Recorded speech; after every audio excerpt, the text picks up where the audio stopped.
guys, and welcome once again to the next in the series My Tiny Studio, in which we take a look at various compositions. This week we will be taking an in-depth look at Message in a Bottle. My name is Athol Phillips, and if we haven't met yet, there's a very good chance that you haven't had the opportunity to review the first video entitled Priscilla. In that particular session, I give you an in-depth look into my artistic journey thus far and what makes me click. Tick. Okay, now, if you're an art collector looking to make an investment in a significant, interesting piece of artwork, then we should be talking. On the other hand, if you're an aspiring photographer who's just looking to start delving into the world of creating interesting photo art, then this is the right place to be, so stick around. Now, what? Okay, this is my assistant. Her name is Gladys. You're going to get to see a lot of her in future videos, but in the meantime, I thought I'd just introduce you since we have the opportunity to do so. She doesn't speak very much, which is great because I don't have any backchat from her. But when it comes to coffee, well, yeah, she can't even make that. Speaking of which, if you want to make the next 10 minutes doubly enjoyable, then you've got it. Go and grab yourself a glass of your favorite beverage, sit back and enjoy the journey. Welcome to the next in the series of My Tiny Studio projects. This one is entitled Message in a Bottle. So just when I thought that my muse was giving me a break, she returned at about 1:30 this morning with a huge grin on her face. Yes, before I could even get a word in, she promptly dropped 2 new concepts on my pillow, and that kept me awake for most of the rest of the night. After much consideration, I eventually made a call, drafted a short shopping list, and headed off to the local pet shop for some props that I required to bring this scene to life. The concept of this composition was based on a split-sky seascape image, with a glass ship in the bottle being the hero of the scene. I received this ornament about 25 years ago from a supplier as a birthday gift. I wanted to create an underwater coral reef scene, and the best idea that I could rustle up was to use one of those marine tank backdrops, and hence my visit to the pet shop. Given the image that I finally selected, I could not help myself but to grab the Grecian column ornament on the way out. A quick stop at the local grocery store to purchase a packet of maize meal for the sea sand, and I was ready to start constructing the new set. Fortunately, I was able to strip out all of the non-required components from the set that I created from yesterday's project, namely Ninja, leaving only the Christmas lights behind. I turned the cardboard box upside down and began to cut and fit the marine tank backdrop, which needed some physical cut and paste of the image to make sure that it would work for the underwater scene. The building of these sets generally runs quite smoothly because I normally have a very good idea of what I'm trying to achieve ahead of the time, always keeping the end result clear in my mind as I go. But very often I have to chop and change things, which always results in a better final composition. As I set up all the required lighting, which as you can see is rather rudimentary, I realized that I was not able to get the marine tank backdrop bright enough, and when I increased the dimmer on one of my lights, I was getting a horrible reflective feedback from off the shiny plastic surface. What now?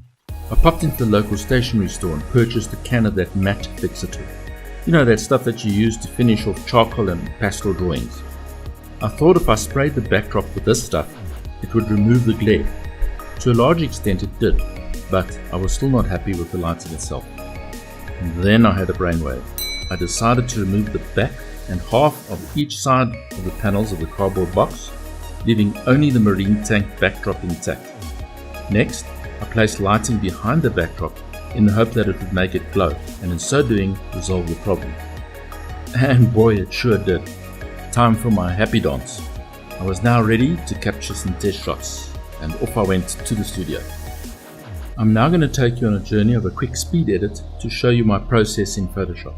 As a matter of interest, all 9 of the completed physical cardboard box stages took me about 8 hours to complete each one before I could start setting up the lighting and push the shutter on the camera to capture the required images. In-studio capture time ranges from between 45 minutes to 3 hours, depending on what results I'm getting from the various lighting setups that I experiment with. But oh, how rewarding it is to finally select that perfect one in Lightroom to start my editing process. After selecting the best captured image in Lightroom, I import it into Photoshop for further manipulation. Next step was to use the healing brush to soften those sharp lines caused by those folds in the cardboard box. I then introduced an appropriate sky image. I wanted something dramatic and bright orange to contrast with the underwater blue that I had envisaged.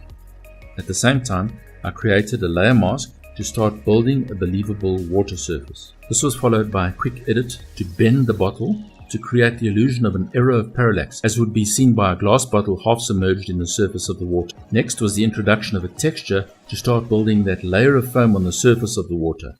This part was rather challenging and also very important. In addition, I applied some adjustment layers including brightness, hue saturation and photo filter to the underwater scene.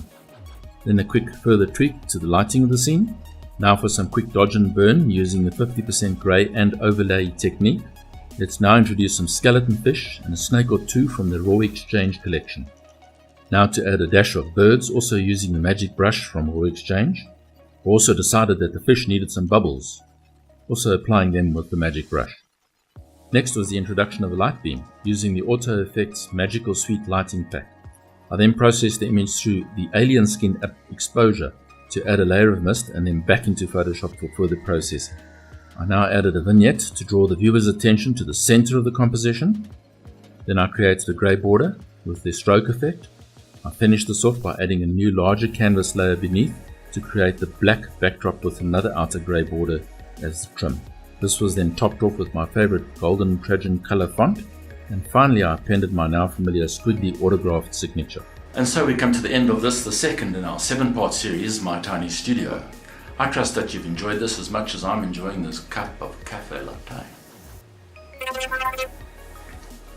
Oh, and when did you start wearing a hat? Did you ask me? Yeah, whatever. I'm looking forward to seeing you next week when we go behind the scenes on the third project entitled Forbidden Fruit. USA-based art enthusiasts are invited to connect with me on Art Boya, where you are able to order exquisite curated prints of my photo art to showcase on your walls. Material choices include watercolor, canvas, acrylic and brush metal. Delivery is currently only available in the USA, but will also be distributed to other geographic regions soon. Likewise, South African-based art collectors are invited to connect with me on Digital Gallery, where you will be able to make a sound investment in one or more of the 100+ artworks currently on display in this gallery. Choose your preferred framing option, size, and confirm your online payment, and you will receive your ready-to-hang investment within 7 days, delivered right to your front door. And hey guys, do you want to learn how to create stunning digital art just like this? Why not take the plunge and register for the Sebastian Michael's Photoshop Artistry online course, just like I did some 5 years ago. You'll be able to find more detailed information in this regard in the show notes below. Now, if you found this video interesting, then you know what to do. Zap that subscribe button and ring that bell to make sure that you receive instant notification the very second I release my next YouTube video. Also, feel free to check out my show notes, where you can view more of my creativity located on my various social media links, including my PhotoArt by Athol website.